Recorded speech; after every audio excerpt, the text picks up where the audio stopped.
आप देख रहे हैं प्रदेश का सबसे भरोसेमंद news channel India news Haryana और मैं हूं आपके साथ आयुष चित्रांश। राफेल भारत आ रहा है और बस चंद घंटों का इंतजार और है और फिर राफेल भारत में उतर चुका होगा। यूं तो राफेल की ताकत से चीन का चालबाज जिनपिंग और पाकिस्तान का कंगाल इमरान खान अच्छी तरह से वाकिफ होगा, लेकिन हम आपको यह बताएंगे और दिखाएंगे भी कि क्यों राफेल को चीन और पाकिस्तान की मौत का दूसरा नाम दिया जा रहा है। तो कहने को तो यह सिर्फ एक फाइटर जेट नहीं है, इसमें परमाणु हमला करने की भी वो क्षमता है जो चीन और पाकिस्तान किसी भी प्लेन में नहीं है।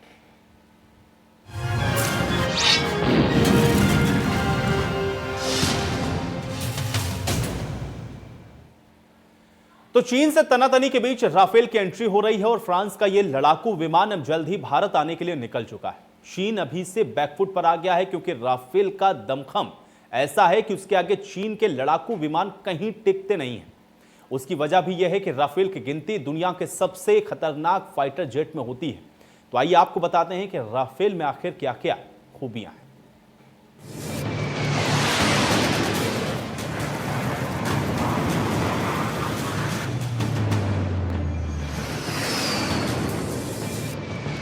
राफेल 2 इंजन वाला मध्यम मल्टी रोल कॉम्बैट एयरक्राफ्ट है। इसे फ्रांस की कंपनी दसॉल्ट एविएशन बनाती है। राफेल ओम निरोल श्रेणी का फाइटर जेट है, यानी ऐसा लड़ाकू विमान जो किसी भी तरह के युद्ध में महत्वपूर्ण भूमिका अदा करने में सक्षम है।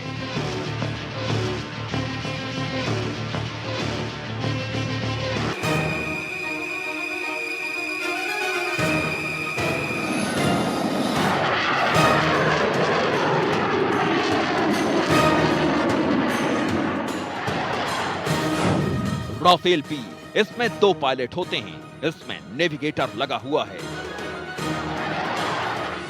राफेल सी ये सिंगल पायलट वाला है।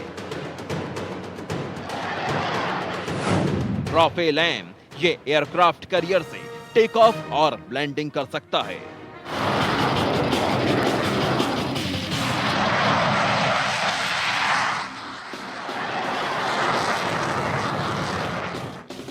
राफेल की लंबाई है 15.27 मीटर, यानी करीब 50 फीट। अमेरिका के F-16 की तुलना में राफेल 0.79 फीट ज्यादा लंबा है। राफेल की ऊंचाई है 5.34 मीटर, यानी करीब 17.5 फीट। अमेरिका के F-16 की तुलना में राफेल 0.82 फीट ज्यादा ऊंचा है। राफेल की विंग्स की लंबाई है 10.8 मीटर, यानी करीब 35.5 फीट। अब राफेल के खाली वजन की बात। राफेल बी का खाली वजन है 10,300 किलो। राफेल सी का खाली वजन है 9,850 किलो। राफेल एम का खाली वजन है 10,600 किलो। लेकिन राफेल 24,500 किलो तक अधिकतम उड़ान ले जाने में सक्षम है। सिंगल सीटर राफेल की फ्यूल क्षमता है 4,700 किलो। डबल सीटर राफेल की फ्यूल क्षमता है 4,400 किलो।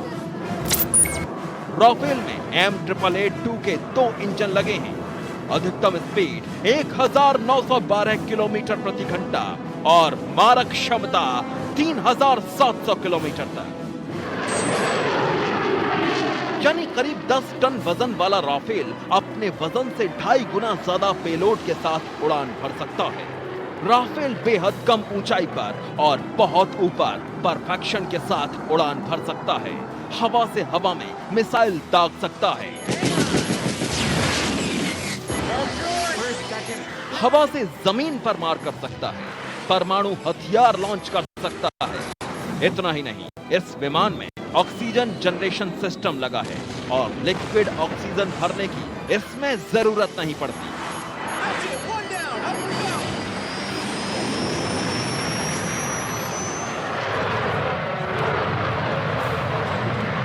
ये विमान इलेक्ट्रॉनिक स्कैनिंग रडार से 3D मैपिंग करके रियल टाइम में दुश्मन की पोजीशन खोज लेता है। इसके अलावा राफेल हर मौसम में लंबी दूरी के खतरे को भी वक्त रहते भांप सकता है। नजदीकी लड़ाई के दौरान एक साथ कई टारगेट पर नजर रख सकता है। राफेल की खूबी है कि ये जमीनी सैन्य ठिकानों के अलावा विमान वाहक पोत से भी उड़ान भरने में सक्षम है।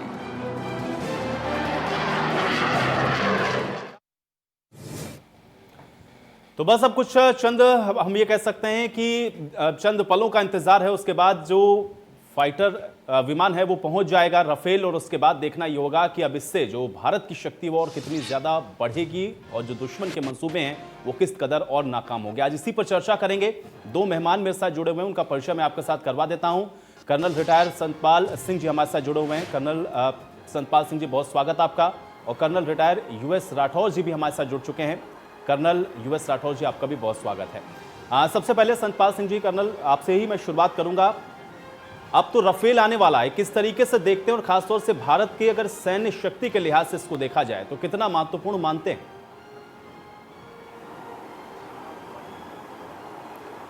जी, राफेल जो है अद्वितीय, अविश्वसनीय और यह वायु शक्ति को एशिया के अंदर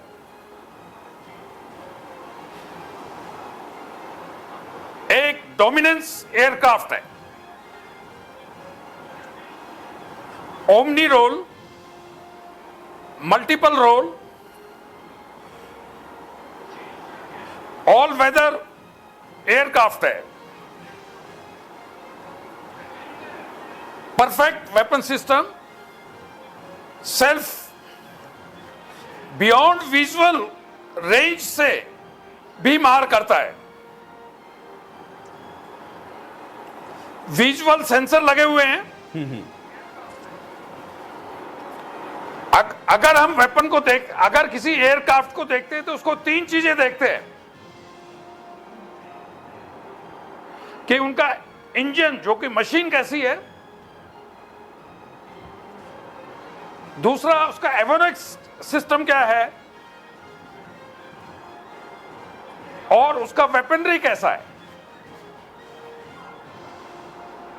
इसके अंदर न्यूक्लियर मिसाइल्स से लैस है, स्कैल्प मिसाइल है, मिटियोर मिसाइल है, मीका है और हैमर है। ये हमारे लिए एक फोर्स मल्टीप्लायर है। हमारे दुश्मन पड़ोसी देशों के लिए एक बहुत बड़ा खतरा है। इसके अंदर जो मिसाइल सिस्टम है, fire and forget, storm and shadow और डीप रेंज मिसाइल्स हैं। यह एक परफेक्ट वेपनरी सिस्टम है जो air dominance, air capabilities and manoeuvrability और फ्लेक्सिबिलिटी है। और डॉग फाइट में भी ये बहुत ही बड़ा सुपीरियर जहाज है। इसको reliability, technology, sport and maintenance, attack के लिए और रैकी के लिए पोटेंशियल कैपेबिलिटीज रखता है। ये हमारे लिए और पड़ोसी देशों के और लिए एक बहुत बड़ी गेम चेंजर की शक्ति रखता है। ये कम्बैट पोटेंशियल है और हमारे जो एलएसी और एलओसी के लिए ये बी फिटिंग रिप्लाई के लिए एक महत्वपूर्ण जहाज है। और हमारे पड़ोसी देशों के पास J-20 और F-16 के मुकाबले कि ये सुपीरियर मशीन है और इसने, और ये टाइम टेस्टेड है, वॉर में टेस्टेड है, सीरिया, लीबिया और अफगानिस्तान के अंदर।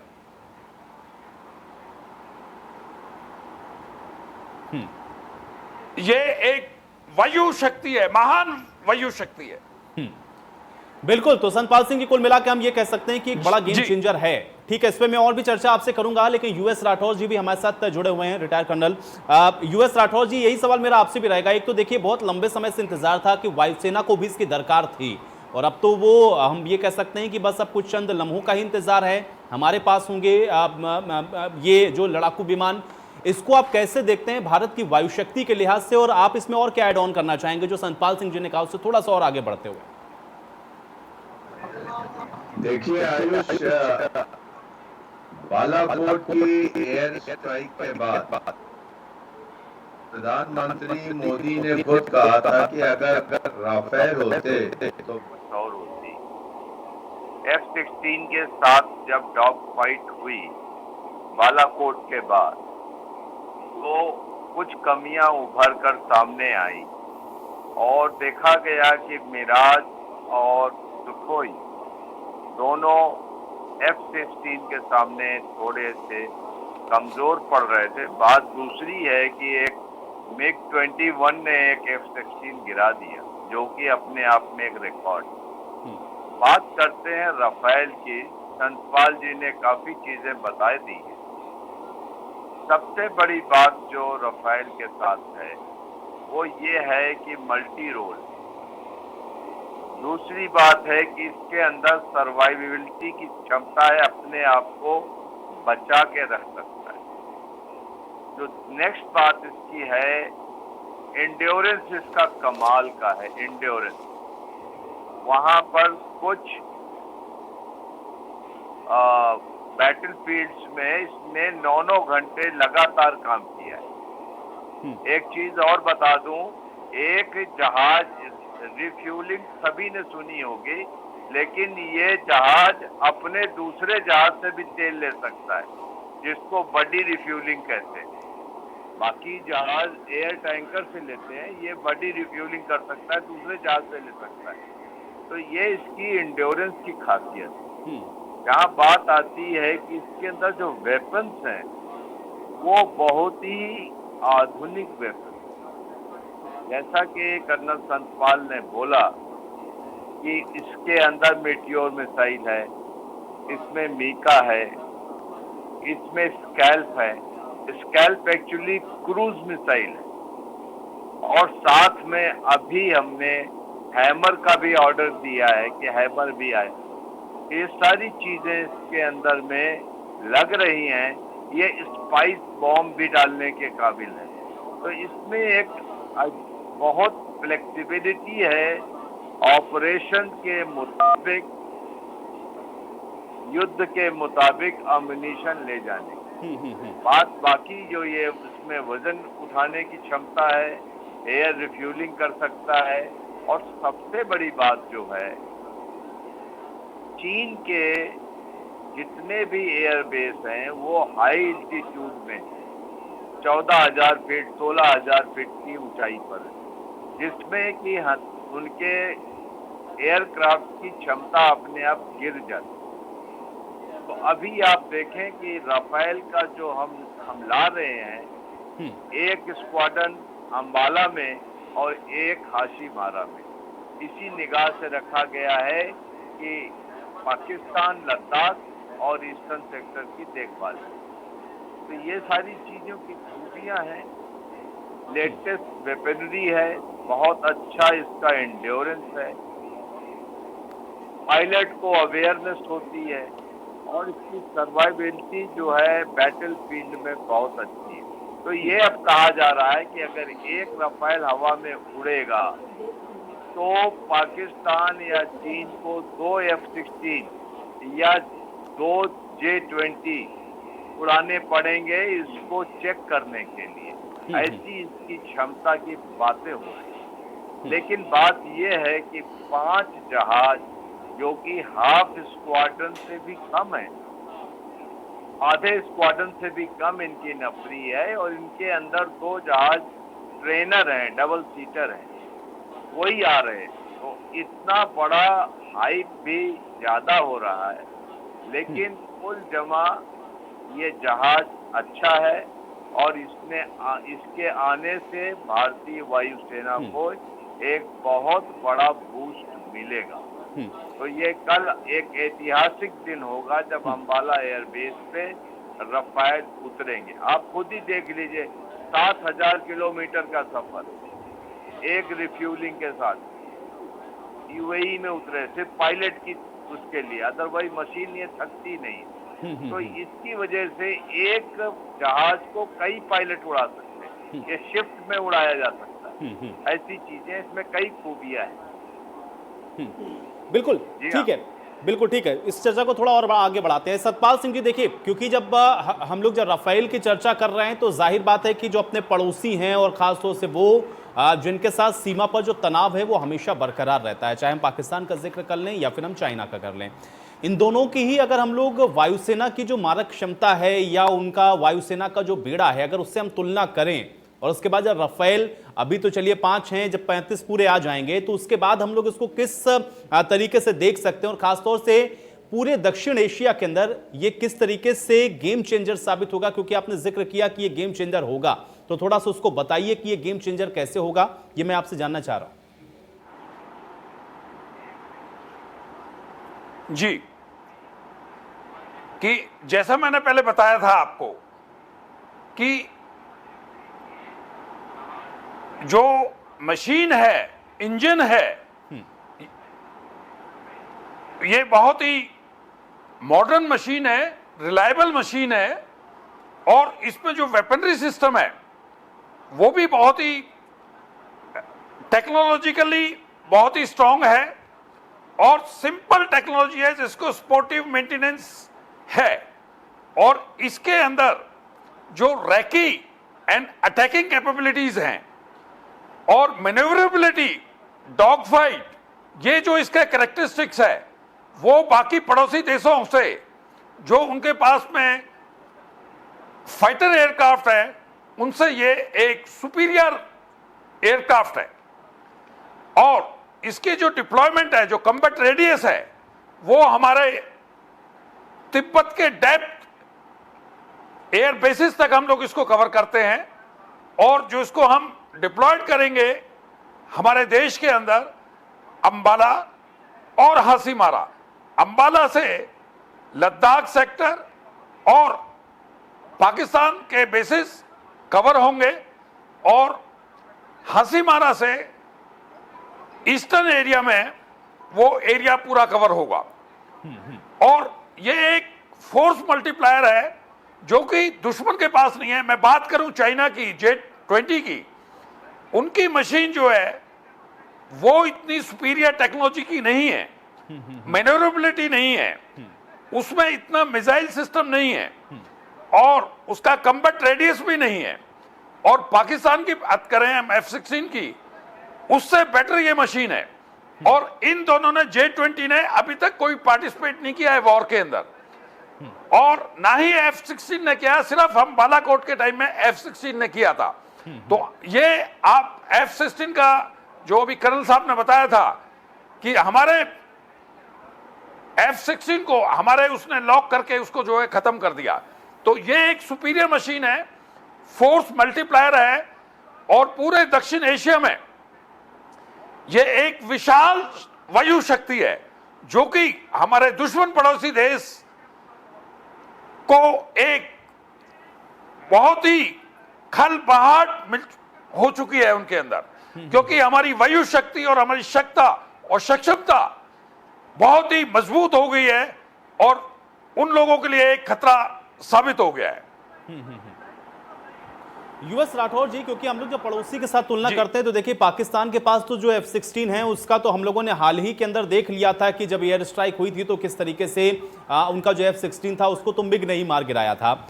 लेकिन जब असल हम लोग जो तुलना करने पर आते हैं तो चीन के साथ जो थोड़ा सा जो एक तुलना है वो बराबरी वाली होती है। मुझे ये बताइए कि इस विमान के आ जाने के बाद क्या जो हमारी वायुसेना है वो चाइना से हम ये कह सकते हैं कि ज़्यादा बेहतर कंडीशन में हो जाएगी, कैपेबल हो जाएंगे इस स्थिति में भी कि अगर कभी कोई वॉर होता है या वॉर जैसी कोई सिचुएशन बनती है तो हम लोग वहां पर गेनिंग पॉइंट में रहेंगे। क्या आपको ये लगता है ये आने के बाद, और कैसे ये और बदलेगा? थोड़ा सा मैं चाहूंगा कि इस विषय को और बताएं यूएस राठौर जी। देखिए, एक चीज को आप सभी ने समझना चाहिए कि जहाज या हथियार कितना भी अच्छा हो, उसके अंदर बैठा पायलट या उसके अंदर उसको इस्तेमाल करने वाला सैनिक भी उतना अच्छा होना चाहिए। तो ये सब man behind the machine which count. F-16 को मार गिराना MiG-21 द्वारा लोगों के गले नहीं उतरा, हार के उनको ये बात माननी पड़ी कि ऐसा हुआ था।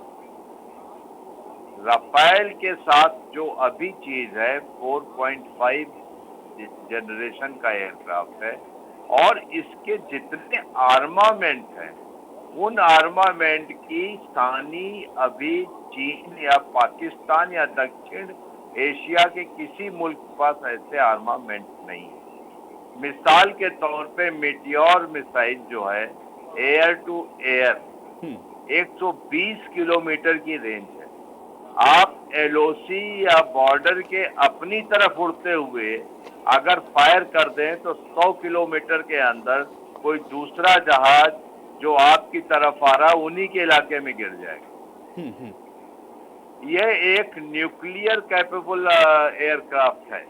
जैसे इंडिया में मिराज 2000 को न्यूक्लियर कैपेबल माना जाता है, तो ये न्यूक्लियर वेपन को भी ले जाने का सक्षम है। हालांकि वो हमने सिस्टम मेरे ख्याल से इनसे लिया नहीं है अभी, लेकिन तो इनके जो मिसाइल्स हैं वो बहुत ही अच्छे और आधुनिक। अब आती है बात चीन की वायुसेना के साथ तुलना। चीन की समस्या भौगोलिक ज्यादा है। चीन की जो तिब्बत है, तिब्बत का पठार, वो समुद्र तल से एवरेज 14,000 से 18,000 फीट ऊंचाई पर। इनके सारे हवाई अड्डे इन्हीं उस पे है, जिसकी वजह से इनके यहाँ जो हवाई जहाज है उनकी लोड कैरिंग कैपेसिटी कम हो जाती है। उनके सामने एक प्रश्न चिन्ह लग जाता है कि आप अम्युनिशन ले जाएं या ईंधन ले जाएं। इसीलिए आपने सुना होगा कि चीन के फ्यूल टैंकर स्कर्दू गिलगिट बाल्टिस्तान में स्कर्दू एयरबेस पे देखेंगे। तो इससे लोग कयास लगा रहे थे अगर कुछ होता है तो चीन स्कर्दू के एयरबेस का इस्तेमाल इन जहाजों को एयर रिफ्यूलिंग में करेगा। J-20 जो एयरक्राफ्ट है, J-20 एयरक्राफ्ट कुछ मायनों में इससे अच्छा है, जैसे सीलिंग वगैरह है, लेकिन इससे बहुत बड़ा है, तो मैन्यूवरेबिलिटी में ये जहाज उससे अच्छा है। J-17 एयरक्राफ्ट 2M दर्जे का है, उसकी तुलना नहीं की जानी चाहिए। जो J-17 अभी पाकिस्तान के पास है और चीन के पास भी है। तो ये आप समझिए कि 5 जहाजों से अगर आप सोचते हैं कि हर चीज हो जाएगी, वैसा नहीं होगा। और ये समझते हैं कि जो वर्क हॉर्स है इंडियन एयरफोर्स का सुखोई 30, वो अभी रहेगा आपके साथ, वो अपडेट होगा, वो अभी बहुत दिनों तक रहने वाला है। हाँ, अगर ये राफेल एयरक्राफ्ट है, राफेल एयरक्राफ्ट के 2 और स्क्वाड्रन आते हैं, इससे बहुत असर होगा। लेकिन ये जो एक्विजिशन हुआ है ये अच्छा है। ये जहाज आपके दूसरे जहाजों को एस्कॉर्ट भी कर सकते हैं ताकि वो अपने मिशन को कर सकें। तो ये आने वाला वक्त बताएगा कि राफेल का इस्तेमाल हमने कैसे किया। इंडियन एयरफोर्स इम्प्रोवाइजेशन और इंटेलिजेंट यूज के लिए जानी जाती है। और आप देखेंगे कि किस तरीके से राफेल के साथ, जैसे कि कर्नल संतपाल कह रहे थे कि ये फोर्स मल्टीप्लायर है, आपकी ताकत को दोगुना कर सकता है, वो उस हिसाब से इसको इस्तेमाल किया जाएगा। ठीक है संतपाल सिंह जी, देखिए यही सवाल मैं आपसे भी थोड़ा सा और मैं चाहूंगा कि थोड़ा ब्रॉडर वे में थोड़ा सा और समझाएं, क्योंकि देखिए यूएस राठौर जी तो बता रहे हैं कि निसंदेह से जो क्षमता है वो बढ़ेगी, लेकिन जब तक पूरा स्क्वाड्रन नहीं होगा या फिर जब तक पूरी विमानों की तैनाती नहीं होगी तब तक हम ये नहीं कह सकते हैं कि अभी कोई बहुत ज़्यादा ऐसा बहुत बड़ा परिवर्तन या कुछ, लेकिन वो 35 भी तो आएंगे ही। मुझे ये बताइए, क्योंकि हम लोग जब तुलना कर रहे हैं तो खासतौर से अभी उन्होंने सुखोई का भी जिक्र किया, पहले F-16 जो पाकिस्तान का विमान है उसको लड़ने के लिए 2 सुखोई की जरूरत पड़ती थी, लेकिन अब एक राफेल के लिए उनको 2 F-16 लगाने पड़ेंगे। ये निसंदेह ये माना जाए कि कम से कम मौजूदा स्थिति इस समय जो बॉर्डर के ऊपर हम लोगों को देखने को मिलती है उन सब के बीच में एक मैसेज कम से कम उन देशों के लिए जरूर पहुंच जाएगा कि भारत के साथ अगर आपने कोई भी गुस्ताखी की तो फिर भारत आपको बख्शने वाला तो नहीं है कम से कम। संतपाल सिंह जी, यह जब हमारी वायु सेना के अंदर इंडेक्ट हो गया है तो वायु शक्ति हमारी जो है प्रचंड हो चुकी है और प्रचंड प्रहारों से, और एक साइकोलॉजिकल जो फैक्टर पड़ा है चाइना और पाकिस्तान पे और जो वर्ल्ड प्रेस के द्वारा, तो ये एक साइकोलॉजिकली जो है दुश्मन पे चोट हो चुकी है। एंड वो भी समझ रहे हैं कि इंडिया वांट बिजनेस नाउ। जैसे चाइना ने अपना शक्ति प्रदर्शन 2 डिवीजन्स को ऊपर से लेके आया है, 4 मैकेनाइज्ड डिवीजन और 6 मोटराइज्ड डिवीजन को, तो ये उसने एक शक्ति प्रदर्शन किया है। ऐसे ही हमने अपनी मैचिंग डिप्लॉयमेंट के साथ में ये शक्तिशाली जहाज को इंडक्ट किया है और दुश्मन को एक मैसेज दिया है कि हम सीरियस हैं, हम सीरियस बिजनेस है, आप ठीक तरीके से बिहेव करो, हम एक शांति चाहते हैं पर हम शक्ति को दिखा के शांति चाहते हैं। जो ओल्ड डिक्टम है वॉर का कि God is with the gun, तो ये एक बहुत बड़ा मैसेज हमारे दुश्मन पड़ोसी देशों को गया है। और जैसे कर्नल साहब ने बताया था, स्कार्डू बेस में पाकिस्तान के एयर चीफ आए थे और उन्होंने कुछ मॉडिफिकेशन की हैं, अंडरग्राउंड टैंक रिफ्यूलर्स को भी मॉडिफाई किया है, उन्होंने अपने एयरक्राफ्ट को भी मॉडिफाई किया है, और हमारी जो कैपेबिलिटीज हैं वेपनरी, रैकी और अटैक की, इस जहाज की एक ही अद्भुत शक्तिशाली कैपेबिलिटी है और ये फोर्स मल्टीप्लायर है और दुश्मन को बहुत बड़ा मैसेज दे रहा है। बिल्कुल। यूएस राठौर जी, मैं एक चीज और थोड़ा सा आपसे जानना चाह रहा था, क्योंकि हम लोग दक्षिण एशिया जो ये खासतौर से ये जो रीजन है इसका बार बार जिक्र इसलिए भी कर रहे हैं क्योंकि यहीं पर हम लोग जो देखते हैं जो बड़ी चुनौतियां हैं भारत के लिए सबसे ज्यादा नजर आती हैं। ये अगर आ गया और जो 35 जिसका पूरा सौदा हुआ है और जब पूरे ये सारे विमान भारत को डिलीवर हो जाएंगे तो उसके बाद इस पूरे दक्षिण एशिया का ये जो पूरा रीजन है इसके अंदर कितना बड़ा परिवर्तन आप देखते हैं, और भारत की वायुसेना, भारत की सेना के लिहाज से भी इसको कितना बड़ा गेम चेंजर आप मानेंगे जब सारे हमको डिलीवर हो जाएंगे तब? देखिए, दक्षिण एशिया एक बड़ा रीजन है और इसके अंदर जो बाकी देश आते हैं उनकी एयरफोर्स से हमारी एयरफोर्स, भारतीय वायुसेना की तुलना करना ठीक नहीं होगा। अगर वास्तविकता में देखा जाए तो भारतीय वायुसेना की तुलना पाकिस्तान की एयरफोर्स से भी नहीं करनी चाहिए। पाकिस्तान की एयरफोर्स बहुत छोटी है, वो तो सिर्फ में एक बीच में एक ऐसा पड़ाव आया कि हमारी इन्वेंट्री जो है वो धीरे धीरे पुरानी होती गई और हमने उस पर तवज्जो नहीं की। अब आती है बात, तो अगर साउथ एशिया की आप बात करते हैं तो सिर्फ पाकिस्तान की एयरफोर्स है जिसको हमने सीरियसली लेने की जरूरत है। और आजकल तो चीन की भी बात होने लगी है। तो इन दोनों जगहों में जैसा आप देख रहे हैं कि इंटेंडेड डिप्लॉयमेंट, जो कि प्रेस में सभी को पता है कि हाशीमारा वेस्ट बंगाल में और अंबाला हरियाणा में ये लगाए जाएंगे, ये इसी वजह से लगाए जाएंगे कि पूरा पाकिस्तान लद्दाख का इलाका और उस तरफ आपका जो है ईस्टर्न बॉर्डर जो है तिब्बत के साथ और चाइना के साथ है, उसके लिए धीरे धीरे मेरे ख्याल से दो और स्क्वाड्रन की बात हो रही है, वो शायद वो भी आए। तो इसके अंदर में सबसे बड़ी चीज जो होती है वो वेपन्स की होती है और एवियनिक्स की होती है। अगर आपका इंजन अच्छा है तो आप इसीलिए देखते हैं, कभी कभी सोचते होंगे कि एक एक जहाज 30 साल तक सर्विस में कैसे रहता है। राफेल भी सन 1986 का बना हुआ है, ये तब से चल रहा है, क्योंकि इसके अंदर में एयर फ्रेम, इंजन, ये सब अच्छे हैं और इनका समय समय पर इनका अपग्रेडेशन होता रहता है।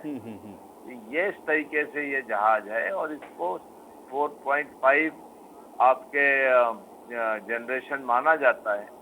तो आज की तारीख में एक नई मशीन आई है, कैपेबल मशीन आई है और इससे शर्तिया हमारे भारतीय वायुसेना को एक बहुत अच्छा एज मिलेगा। इसको फुल स्ट्रेंथ में डिप्लॉय होने दीजिए, बहुत बड़ी चीज आएगी। अगर इसके बीच में का एक मौका मिलता है तो मुझे पूरा यकीन है कि इन 5 जहाजों को भी एक इनोवेटिव तरीके से, इंटेलिजेंट तरीके से इस्तेमाल करके एक बहुत बड़ा फोर्स मल्टीप्लायर लद्दाख में हम देने के काबिल होंगे, जो कि चीन को वाकई में बहुत बड़ी मात देगा। जैसे हैमर मिसाइल की बात की थी, कारगिल के विजय दिवस हमने कल ही मनाया है। कारगिल में भी ये जो बंकर्स थे, ये इन्होंने बहुत बड़ी समस्या खड़ी की थी अटैकिंग इन्फेंट्री के लिए। हैमर मिसाइल उसी के लिए, अगर कोई बंकर है या कोई हार्ड टारगेट है जो कि अटैक में बाधा डाल रहा है, ये हैमर मिसाइल उसी के लिए है, स्पाइस वेपन भी उसी के लिए है। तो ये सारी चीजें हुई हैं और इसका अगर इस्तेमाल होता है तो भारतीयों को, आप एक चीज जरूर जानिएगा, भारतीय सेना को इनका इंटेलिजेंट यूज करना जानते हैं और बहुत अच्छा करते हैं। तो वो एक चीज आएगी सामने कि चीन पाकिस्तान दोनों एक आश्चर्यचकित हो जाएंगे जब हमारी बांह से कोई तुरुप का पत्ता निकलेगा।